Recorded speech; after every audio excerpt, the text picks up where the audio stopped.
Ta-da! Feels like an actual baby skull. One of my most valuable paintings. Get really far away from your canvas. This is my first drawing pad at Watts. I was very focused on designing shapes. Please, I flew all the way out here. Well, it was strong for the time. I just like puzzles, and it's fun. After the Marvel set, I don't know what it's gonna be, because we're done filming. Someone's getting fired. Holy shit. Most of the art I've created was not in this room.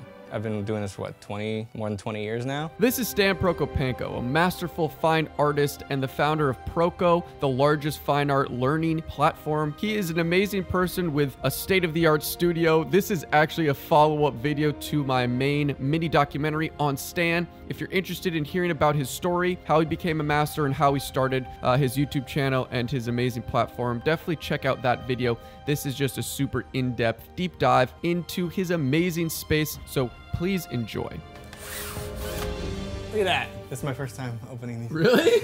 Yeah. Oh, but that causes that? Yeah. This is why we put them in. Yeah, no, because it's like... Thanks, Stan. You're welcome. Whoop! This is my studio. So when you walk in, you see the studio. It's gorgeous. Here's the Drawing Basics set where I film. So I sit here. Usually there's a white backdrop. I can actually, here, let me just take it down. Yep, here it comes. And then these bad boys make it extra white. And then that thing, that big boy up there, gets even more light. And then even more light. You want it to be pure white. It's supposed to be not almost blown out, but blown out. 100% blown out. So there you go. And then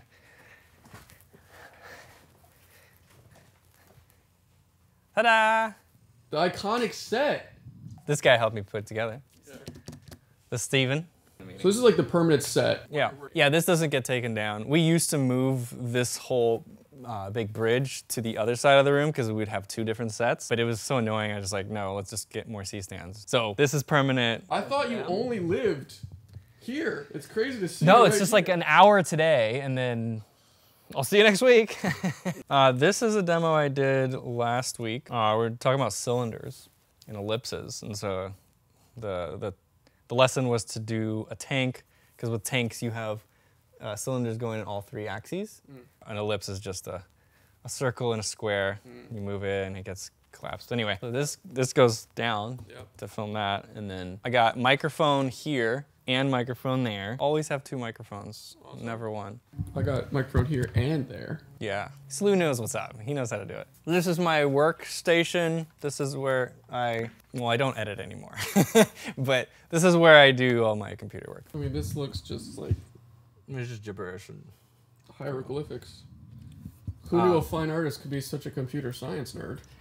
I just like puzzles, and it's fun. But I've collected a lot of art, or at least, I mean, a lot for me. I have a bunch of Baumann's. This is a Stephen Baumann painting. This is when he started going more alla prima. And then Nick Runge, love his stuff. I have a bunch of his. There's a drawing by him as well. Peter Hans. These are actually Lightbox demos. I think we've published both of these already. And then Aaron Blaze, and then this is my son. Of course, I gotta get my son up there, Cooper. Oh yeah, Kopinski's, this is his book, and he did that's an original on the cover. We make sketchbooks, and then this is my collection of just books that I've never read. Back when you were an artist. Back when I was an artist, mostly in my teaching days. When I was an artist, I mean, when I was a student, I mostly just went to Watts, and lectures were enough for me to process. And I had maybe a few books, maybe 10 back then, that I would kind of study. But I started collecting a lot of these books when I was teaching, and I just needed more information to kind of organize in my head. So these are the prototypes. So this is the kind of the evolution of it. They started big, right? Look at the size difference. And then everybody was like, this feels like an actual baby skull. It's just that right size where it feels like too normal. And I'm like, okay, let's go smaller. Yeah. So then we went smaller, and now it doesn't actually feel like a human. It's just too small to be human. But yeah, these are different evolutions of it. What else? These are all of my notes from Watts. Whoa. All the handouts that they would give in class and things. So this is everything from class. Yeah. That's crazy. I probably just ruined that audio by saying that, but that was an Yeah. The YouTube plaque? Come on now, YouTube you're plaque? a YouTuber. Yeah, the YouTube plaque. I don't like showing it off. I feel like it's a little cringy when I see YouTubers with the plaque in the background. I don't know. It's a personal thing. Everybody else I say that to, they're like, not really. But I just have it right here, and yeah, there you go. It's a plaque. Is there one book in this library that gave you the most insight that you could recommend? It's different for every artist because every artist has like a different focus and specialty. I did a lot with anatomy, right? Figure drawing and anatomy. So the books that I use the most are anatomy books, but it's not like I'm gonna just recommend anatomy books to any artist, because I think most artists probably would benefit more from a different book. But these two, Goldfinger and Richer, these are the two books that I've used the most by far, like by a lot. Yeah, I mean, these are all the anatomy books all these and these. Actually, I mean, there's a bunch of them that I use a lot, like Bridgman, Bomas. Bomas is awesome. I have two of them. Of course, Loomis for portrait stuff. There's also this guy. This is one I had when I was a student. When I mentioned I had 10 books when I was a student, this was one of them. And this is one I used a lot. It's Villepu's drawing manual, and you can see it's falling apart. Oh, Hampton. This is great. This is kind of a good in-between. You're like figure drawing, and you want some anatomy, but not as crazy medical type stuff as this. He's great. He's got a course on Proko. And then we're doing a series of 5 courses with him coming up. Yeah, I would say that's about it. Like, I mean, I'm very inspired by American illustrators and like Russian fine art painters. I mean, both of those they're very different from each other, but I feel like I've really enjoyed pulling things out of both and kind of combining them into what my style. Which actually, I mean, Watts Atelier is actually kind of like that. Like I think I got that from Watts. Is that like Russian fine art, American illustrators. So Watts Atelier has been brought up a lot, and for good reason. Watts Atelier is where Stan trained in drawing and painting, and where he eventually became an instructor for several years. On this trip, I was able to go to Watts Atelier and meet with Jeff, the founder, to make a super in-depth video about his art school, one of the world's best ateliers. It's really amazing, so go check out that video if you want more context to what Stan's saying, and it's just great. Just wanted to mention that. Yeah, so this is Morgan Weisling did a painting of me. We released a video when he's doing this. Yeah, he made me into a badass cowboy, which I'm like the opposite of that. Let's see, what else? Here's Skelly, but yeah, this is not actually Skelly, this is just a cast. Here, let me actually show you the difference. So, this is not a cast of a real person. This is my interpretation. It's, perfect Loomis proportions, and then the shapes are all based on shapes that I chose. They're all within reality, but a very specific reality of a person that I kind of fit together. So like, here's a cast of a real person, and this is Skelly. You could see a lot of differences, like just the shape in here is triangular. Here's a little bit more kind of rounded rectangle. The chin is a little bit more soft and round, whereas his is more kind of pointy and triangular. This is a little bit softer. On him, it's more pronounced V shape. Also, it's a little straighter on him.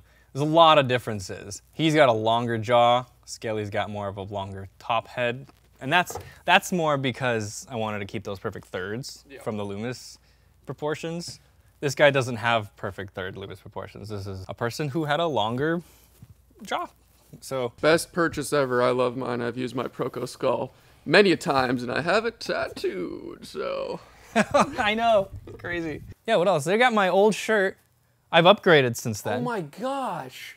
This is my old. That's so iconic, just holding. And then here's the new one. We've gotten a lot more casual. Oh man, I didn't even realize that. Yeah, there's 2 of them actually. I could picture a young Stan right there. There's only 2. There's only 2.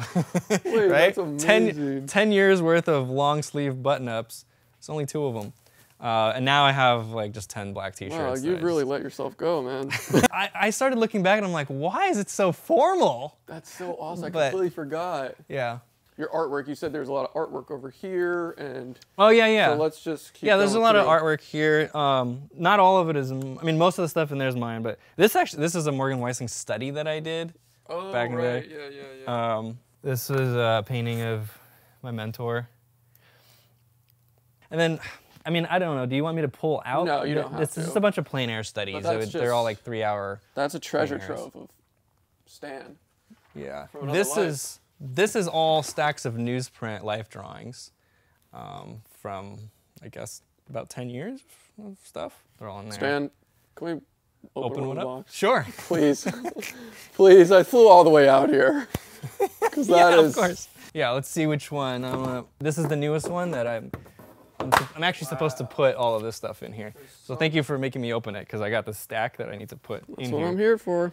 But this is another study I did for a lesson. It's from Jeff Watts. Oh, man. And then my thighs are vibrating right now. So here, yeah, let's get one of those full boxes out. This is a good one to start with. Okay.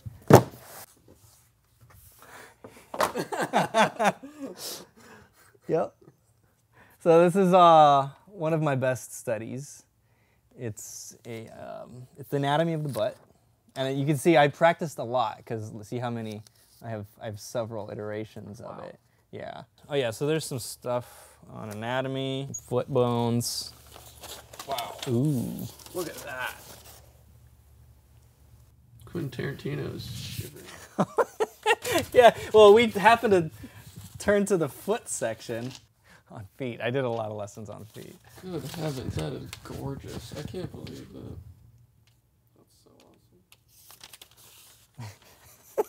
Man, this is just a gold mine for Quentin Tarantino. Yeah, this is, oh God, this was not planned at all, but let's see. Oh, now we're on arms now, okay. So, oh, little muscle bellies for the biceps. I'll warm up.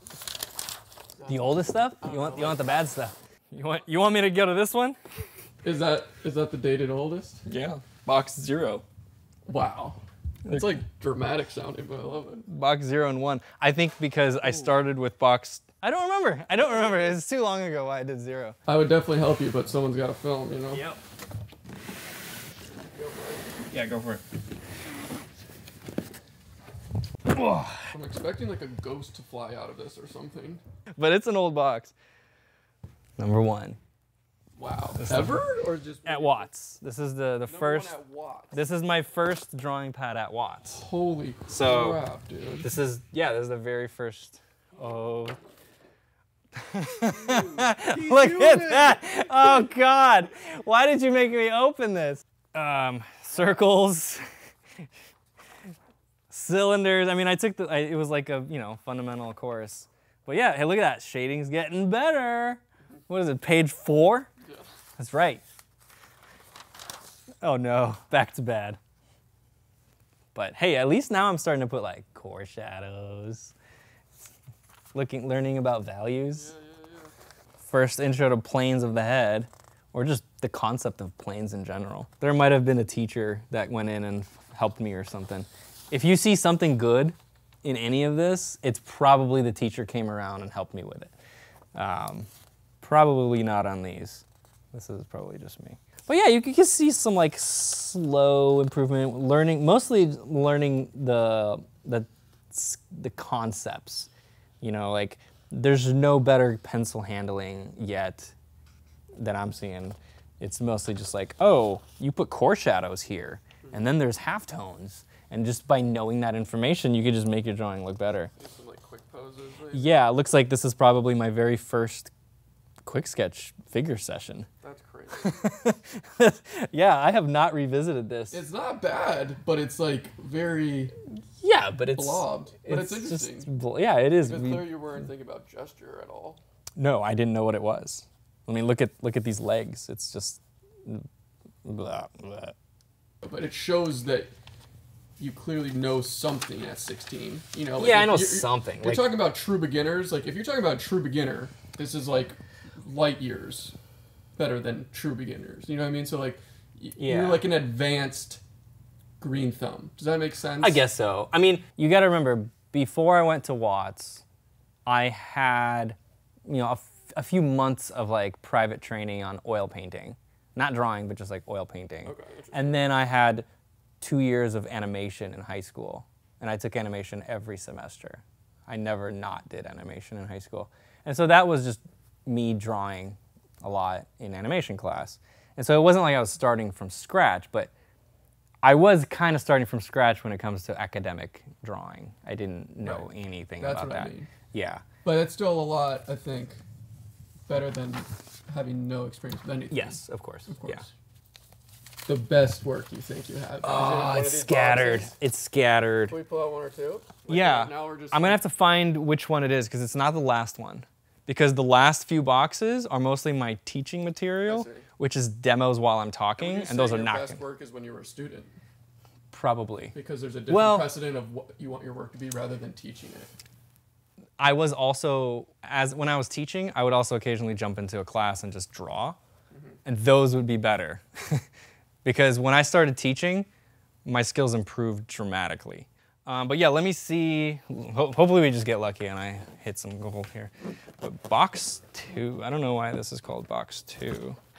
This, I guess, is my very first demo at Watts Atelier. I labeled it first demo. So this is quick sketch from life demonstrating to students. And then I'm not sure, and then... So you're dialed at this point. Your skills, no, I was not ready. This is your first time teaching. First teaching demo. This is the first time I am demonstrating to a class.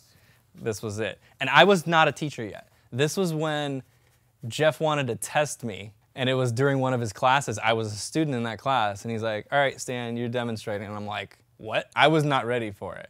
He just like threw me in, and I had to do a demo that day. And this is what I did. And then the next semester, he's like, okay, you'll teach this class, whatever. I don't even remember what my first class was that I taught. When was the last time you opened these bad boys? Many years ago. I digitized all of them. Wow. I have files of every single page. That's awesome. Yeah. Good for you. Oh, yeah, this is a good box. Enchanté. Well, it was strong for the time. I remember this being a piece where I was like, oh, I'm learning to simplify shapes and not have every shape be, not everything just be like jumping out at you on the page, not everything fighting for attention. And then, oh, demo. So these are all demos. Oh, there you go. So there's like a very simple 20-minute lay-in. So this is when I'm starting to like really pick up on gesture and being able to exaggerate the forms. I had a better understanding of anatomy at this point and what I can push and pull. Yeah, the best art that I like, that I collect, typically has some twist on reality. Like there's an obvious artistic vision that's shown through. It's not just like, wow, that looks perfect. That is like so realistic. It's like, no, I really like how they interpret some specific things. Like, the closest that I've collected to being realistic is like Stephen Bauman, but then his is really subtle. Like, to a trained eye, you'll see some of the stuff that he's doing, and it's like you could really appreciate his decisions because he's capturing reality really closely, but then...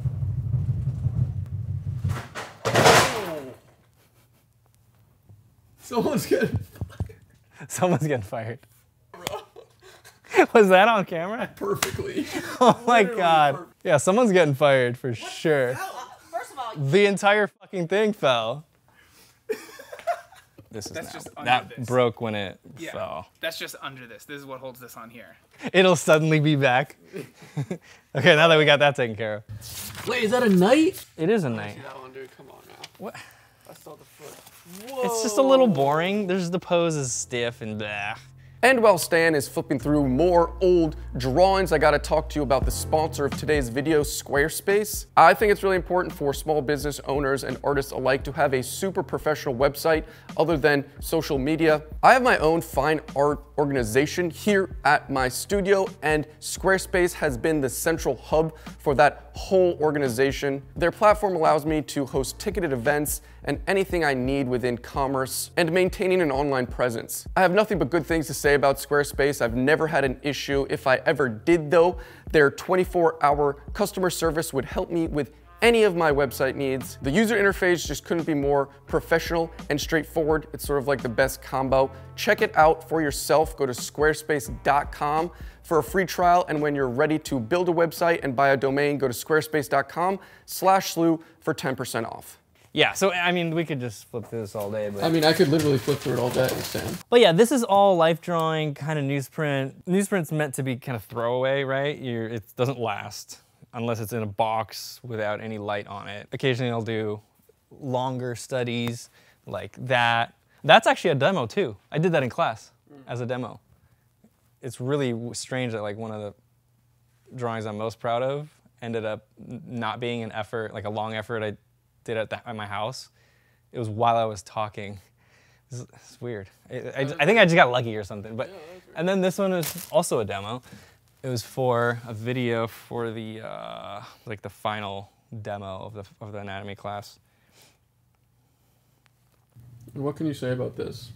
Well, because this was in an anatomy class, I was very focused on designing shapes, anatomy shapes, to be accurate, but also shaped well. That was very poorly phrased, but you know, interesting, dynamic, but also accurate. And there's a balance there, because you can keep pushing it until it breaks, where it doesn't look real anymore, now it looks too stylized. And I didn't want it to look stylized, I just wanted it to look kind of just classically nice. If you know what that means. It looks classically and nice. So anyway, yeah, that was, but I also was really focused on the composition here. I wanted to make sure that like the attention is right there, right? And that things, my decisions here and value and edge and the line weight, all of that brought everything back to this. Yeah, and I actually used Russian sauce. Whoa, Russian sauce. It's I don't know, it's called sauce. It's just this charcoal that you can add water to. Whoa. So you take a razor blade and you do some dust. You just like scrape some dust and you add water. And then with a brush you start painting with charcoal and then you can draw over it with charcoal. That's awesome. Yeah, it's cool. My son got a new toy. I bought him a Frozone. He's been really into Incredibles. And Frozone's his favorite and my favorite. And my daughter's really into Frozen, so they're playing with it as if they're married. Frozone and Frozen are married. That's a parental win. Yeah. Let's see. So this is just oil paint. I do a lot of oil painting. That's my medium of choice. I have some other random stuff in here, but mostly oil paint. Giant box of brushes and a giant brush. Whoa. It's for when you want to get really far away from your canvas. No, I never use it. It's just for show. But yeah, lots of brushes and more brushes. And what else do I use here? Oh, Olo markers. So this is recently I partnered with them to make my own Zorn set. Whoa. So yeah, this is a Proko Zorn Olo set. I missed that. Yeah, so it's pretty much, I kind of put together a set of colors that are possible with the Zorn palette. Is this alcohol marker? Yes. I do a lot of charcoal and graphite, and so all of this is just various types of charcoals and smudging things, smudging sticks and smudging cloths and smudging knives. But yeah, lots of sandpaper, lots of powders. Yeah, that's it. I like it organized because when I'm working and I'm like, I need this thing, I need to know exactly where it is. So yeah, everything's in its place. This is a gouache of my grandpa. So this is a modular part of the set. This has been a bunch of different things. This is also where the draftsman set used to be, right in this corner. The little chairs over here, or the big chairs. Right now, it just finished being the Marvel set, and it's my art storage at the moment. Right here, this is a painting that I just bought back from the previous owner. I used to use my relatives a lot as models for paintings, and I would just sell them. But I did a lot of my grandparents. So this is my grandma, And I painted this like, I don't know, like 15 years ago, and I sold it. And ever since, my mom was like, man, I wish I had that painting. And so I found it. I reached out to the owner and I said, hey, I'll give you 4 times as much as you paid for it, and I'd like to have it back. And she was very happy to do so. So now I'm gonna give this to my mom for her 60th. This is a Todorovich painting. It's not mine. He left it here last time he was here painting. I don't know why, but when he comes back next time, he's probably gonna take it back. So, but right now it's just sitting here on display while I still have it. This one right here is a Robert Watts. This is Jeff's dad. I bought this from a friend who bought it from Robert. Wow, that's really cool. Yeah, it is. It's cool to have one by him. This is a stack of just a bunch of random stuff. Some of it is like mine that never got finished.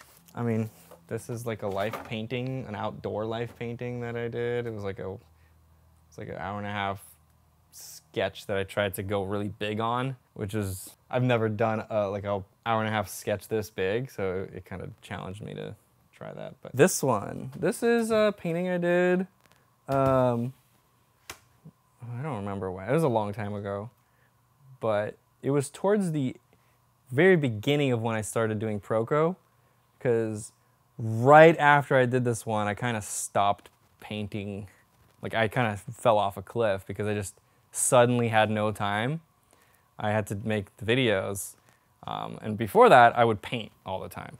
So this was kind of like the end of an era and the beginning of Proko. Yeah. One of my most valuable paintings that I'm so happy that I have is this one. This is a Morgan Weisling. Master Morgan. Yeah. This is a painting. When I was over at his studio, I saw this one just leaning against the wall, and I was like, oh my God. Like, just the texture in here is one of the best paintings that I've seen him. Just the best portraits. I mean, he's done these legendary giant paintings, right? But as far as like a little portrait that I can afford, this was like, oh my God. And so at the end of the night, I asked him, like, what's this all about? And this is paint that he would scrape off the palette at the end of the day and smudge it on for however many months. And so it's just this layering of paint from other paintings. So this was just really cool. And this also happens to be one of his top collectors. It's a portrait of one of his collectors. So what else? I think that's about it in this little corner. Yeah. So that's it. And after the Marvel set, I don't know what it's going to be, because we're done filming. So we're going to turn it into something. We're going to make some cool stuff. Most of my life, my studio has been a single bedroom.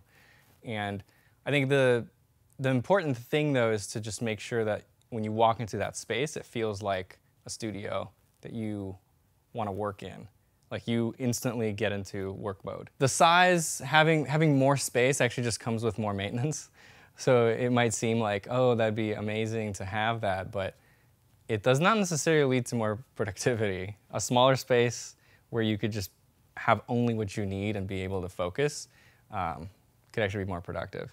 It's not as showy, but who cares? Is that why you're creating, to show off your studio space? Like, not really. But would I trade this for a smaller place? No.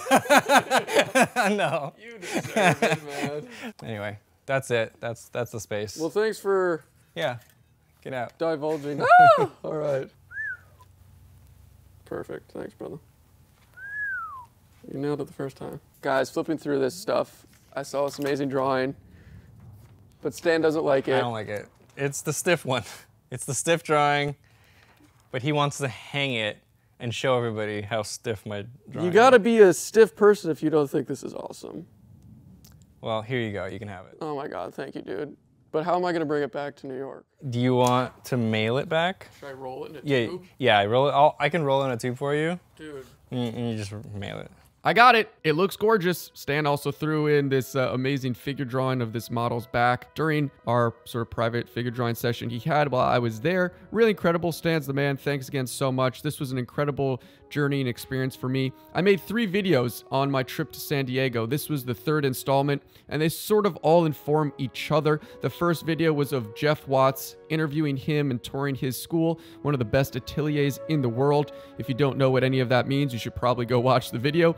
And then that video really gives context and informs a lot to the second video, which was the mini documentary on Stan, his upbringing, his life, becoming a master, and then creating Proko, following his entrepreneurial passions and making this amazing online art education platform. He's also an amazing YouTuber, of course. And then this video is just sort of the behind the scenes, nitty gritty. I love studio tours. I had so much footage. And so I wanted to make a separate video going in depth with all of this. So really incredible. If you watched all 3 of these videos, I love you. Comment, newsprint, and stay tuned for some epic projects down the line. Really exciting stuff this summer. See you in the next video.